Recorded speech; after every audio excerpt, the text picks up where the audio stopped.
In July this year, in a courtroom of the Supreme Court of Rome, a case that lasted 21 years was concluded. When the gavel fell, the entire room was in an uproar.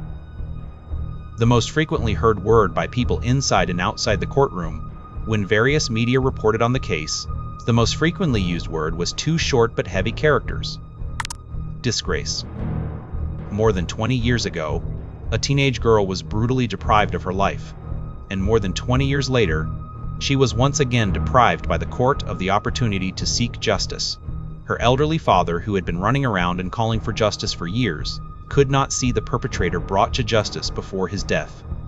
In contrast, the masterminds who harmed her remain at large due to insufficient evidence, causing anger among countless Italian citizens, thus calling this case a great disgrace to Italy's legal community. Today, I will take you back to 2001 to understand the ins and outs of this case.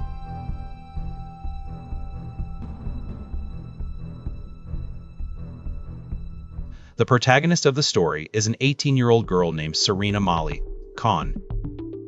She was born in the small town of Arce in central Italy.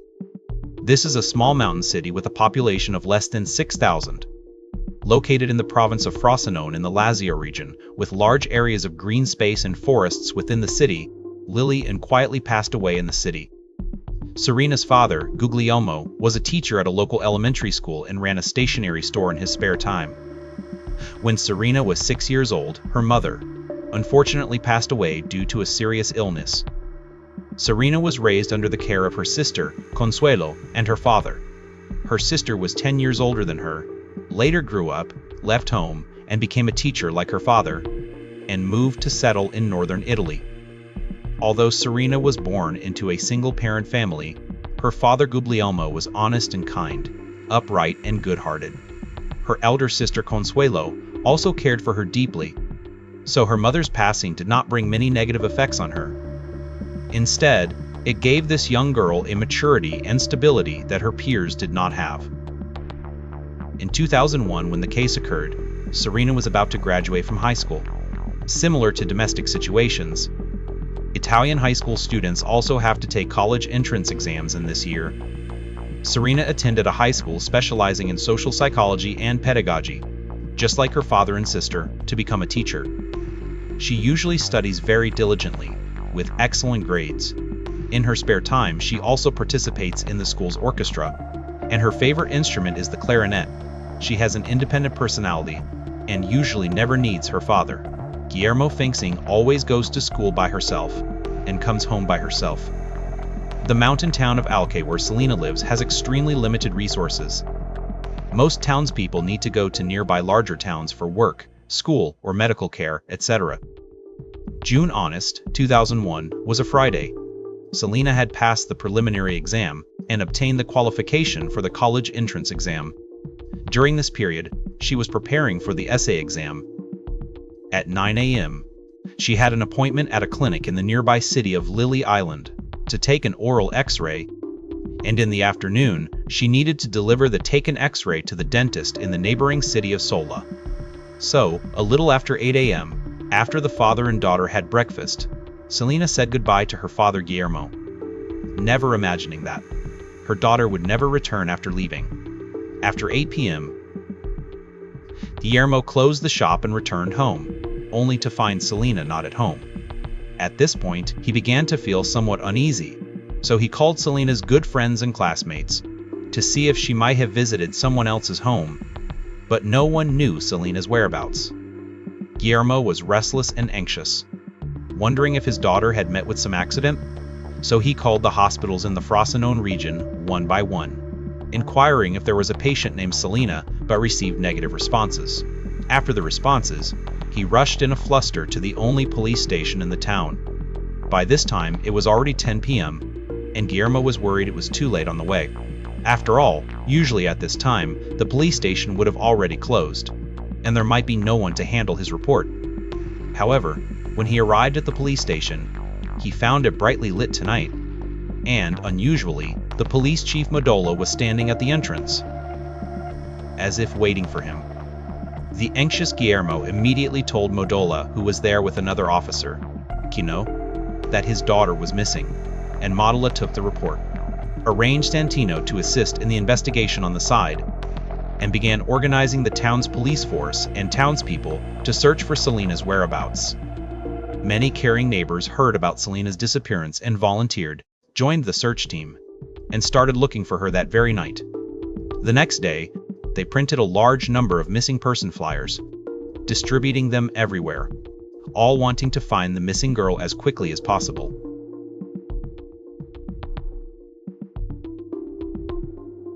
Time moved to June 3rd, which was the third day of Selena's disappearance. A forest ranger was searching in the woods less than 10 kilometers from the town of Arce, and found Selena's body among a pile of discarded TVs and small appliances. The police arrived immediately and cordoned off the scene. At the same time, Guillermo also received the news that his daughter had been found, rushed anxiously to the small woods, but was stopped by the police outside the cordon. Due to the severity of the case, Frosinone dispatched police teams from Casino for support. The scene was heavily cordoned off by police. Inside the cordon, Selena's death appeared bizarre and horrifying. She was lying face up, her hands tied behind her back, her feet also bound, a plastic bag from a local discount supermarket over her head. Her clothing was largely intact, wearing a rose-pink floral top, over it a gray hooded sweatshirt, part of her stomach exposed, black pants on the lower body, and wearing a pair of Martin boots on her feet. According to her father Guillermo's later identification, these were the clothes his daughter was wearing when she left home on June honest, with the plastic belt tied around her head. After the plastic belt on her head was removed, police found her head wrapped in layers of white tape, covering her eyes, nose, and mouth. Who could say? Most of her face was tightly wrapped. Her hands and knees were also bound with wide white tape. Not only that, around the outside of the tape, they also found tightened wire. Around her ankles, wire was similarly found in the surrounding grass, scattered with Selena's wallet, identification documents, books, and the short paper he had been writing recently. The bag he carried that day, his phone, house keys, and watch were nowhere to be found. It is speculated that the killer took them away. When the forensic team peeled off the thick tape, they found that on Selena's right brow bone near the temple, there was a relatively deep wound. It appeared to be cut by a hard surface after impact. After further dissection, it was discovered that there was a hematoma in her brain. Combined with the external injury on the brow bone, it can be inferred that her head might have been struck hard with a hard object before death, causing her to quickly fall into a brief coma. However, this was not the cause of Selena's death. In fact, if she had been sent to the hospital in time, she might have survived. What truly caused her death? Was the tape on her face? She died from suffocation. In other words, Selena was, after falling into a coma, wrapped layer by layer with tape until she could no longer breathe at all. This was a slow and painful death. From brief coma to actual death, there was about 4 to 6 hours in between. Apart from this, the initial autopsy report stated, it could not be determined whether Selena had been assaulted before death, because no foreign DNA was found on her body. Based on the degree of body decomposition and the death scene, the time of death was estimated to be from the evening of June honest to the early morning of June 20. At the scene where the body was found, the police did not find any traces or tools of the criminal. The deceased's clothes were clean. It can be inferred that the woods were the disposal site. First, the crime scene was most likely indoors, but the exact location is still unknown. As we mentioned before, Arce is a very small town. The townspeople are all very familiar with each other. Now that such an incident has occurred, the entire town is shrouded in sorrow. On the evening of June 30, everyone gathered at the town's church, lit candles, held a vigil for Selena, to send this poor girl on her final journey. Father Guillermo sat in the first row. Just as he was grieving over his daughter's tragic death, he suddenly received a call from Police Chief Mottola. Mottola said he hoped he could go home and look for Selena's phone again, especially focusing on checking the drawer of the desk in Selena's room. Guillermo felt a bit strange. That afternoon, after the body was discovered, Officer Santino had already come to check. That drawer had been searched many times. Everything inside had been recorded. There was no phone at all. He didn't want to leave his daughter, so he asked his brother-in-law to go back to his house and take a look. The brother-in-law checked that drawer again, emptied everything out of it, and found no phone. Guillermo truthfully informed Chief Mottola that after the wake ended, it was about 3:30 in the morning. After Guillermo arrived home, he opened that drawer for the first time, only to find Selena's phone conspicuously lying inside. Guillermo could hardly believe his eyes. When the brother-in-law left at 12:30, the phone wasn't there. How come 3 hours later, when he got home, the phone had appeared on its own? If the phone and keys were taken by the killer, it meant the killer had been to his house. But why put the phone in the drawer? What was the intention? The next day, Guillermo went to the police station with his brother-in-law to hand over the phone, and explained the situation to the police. Upon inspection, it was found that the information and call records inside the phone had been deleted, only leaving a contact saved as Demon in the address book. 666 was clearly the killer setting up a trap, but it still sparked discussions about cult killings. The theory of human sacrifice became rampant for a while. Even more bizarrely, after the police inspected the phone, they reported that there wasn't a single fingerprint on it. Guillermo was stunned. There should have been his fingerprints on the phone. He had picked up the phone when he found it, and before handing it over, it seemed his brother-in-law had touched it too. How could there be no fingerprints at all? The only explanation seemed to be that after he handed over the phone, someone wiped the surface of the phone. This person could only be someone within the police force, having lived as a law-abiding citizen for most of his life. He felt suspicion towards the police for the first time, and the police also started watching him. On June 9th, the family held a funeral for Selena. The whole town came. Guillermo, supported by his eldest daughter Consuelo, saw his daughter off. At this moment, Police Chief Mottola suddenly walked over to Guillermo. Mo told him they needed him to go to the police station to sign a document, and it had to be right now, Guillermo. Mo didn't want to leave the funeral, but Mottola was very insistent. Together with several police officers, they took Guillermo away from the funeral scene in a police car. Arriving at the police station, the police kept delaying, saying it was to sign documents, but the documents were never seen, and only after 3 hours was he allowed to return to the funeral scene. On the day of the daughter's funeral, the father was taken away by the police. How would the uninformed onlookers and media interpret this scene? Of course, the father was the one who murdered the daughter. Sure enough, the next day, news reports flooded in about this major discovery. The police then logically took Guillermo away for investigation. And the reason the police took him away, besides the public opinion they created themselves, there was another reason. Guess what it was? Hiding a cell phone. The police's logic was as follows. Since the cell phone was taken away by the murderer, then whoever has the cell phone is the murderer. There were no fingerprints on the cell phone. It must have been Guillermo who wiped them off out of guilt. And Guillermo couldn't defend himself. He was interrogated for a full 86 hours. Fortunately, several people came forward at this time to provide him with an alibi. They confirmed that during the time of Selena's death, he had been searching for his daughter with everyone. No time to commit the crime, he was quickly released. Hearing the story up to this point, I wonder if you friends have this feeling. This time, besides being as incompetent as usual, the Italian police seemed to be intentionally muddying the waters, even framing the deceased's father. Then don't rush. After hearing the testimonies of the following two key witnesses, everything will make sense. The first witness is an auto repair shop owner named Barry. He said around 10 a.m. on June honest, he saw Selena while driving past the Valley Café. She was wearing a rose-pink floral vest, black pants, and arguing with a boy of similar age. The boy had short blonde hair. Feels like a lot of hair gel was applied.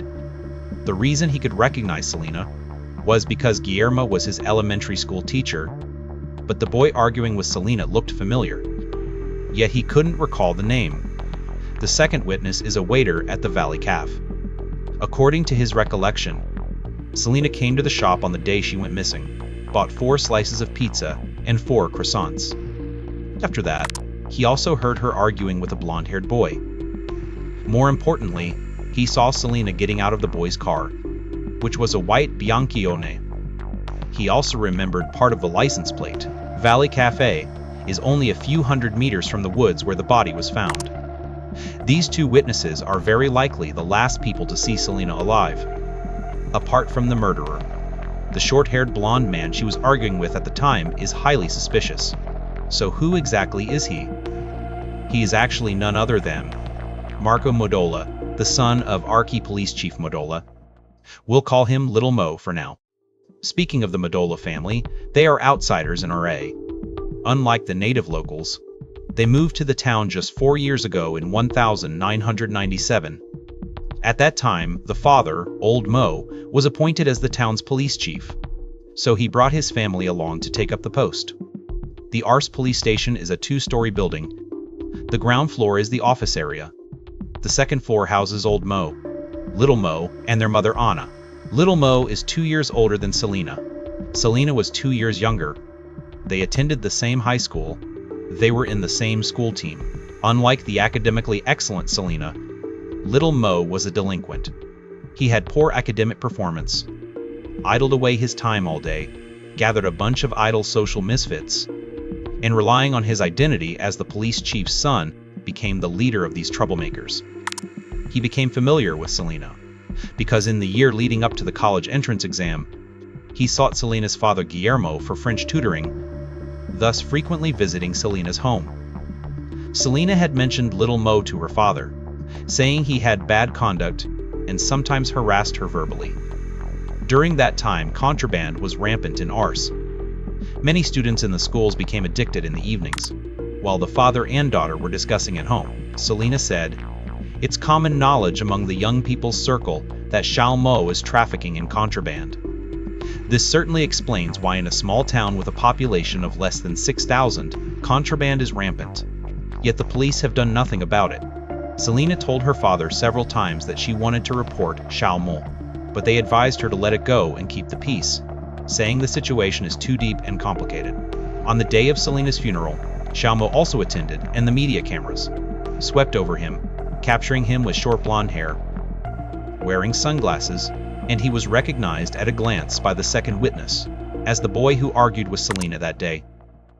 Afterward, the 2 witnesses were invited to the police station to give statements, but they said they had already come to the police station on the day Selena disappeared to provide clues.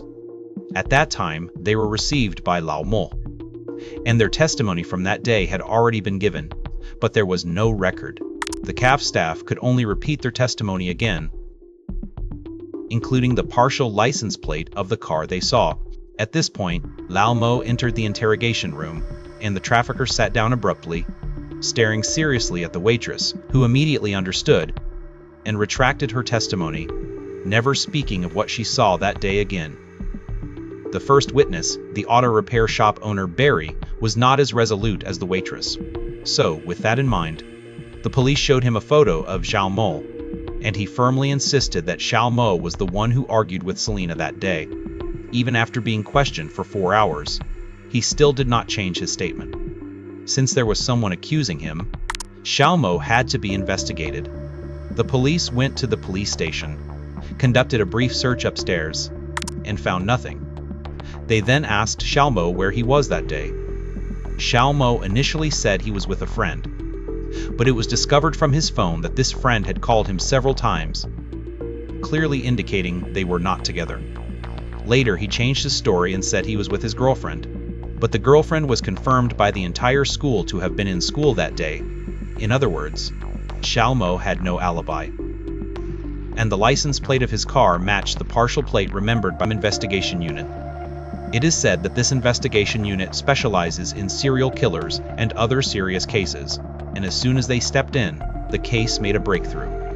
More than a year after the incident on February 6, 2003, the police finally arrested a suspect. This person was mentioned earlier. He is the first witness, the auto repair shop owner, Bailey. How did our witness suddenly become a suspect and get arrested? We'll talk about it in the next episode.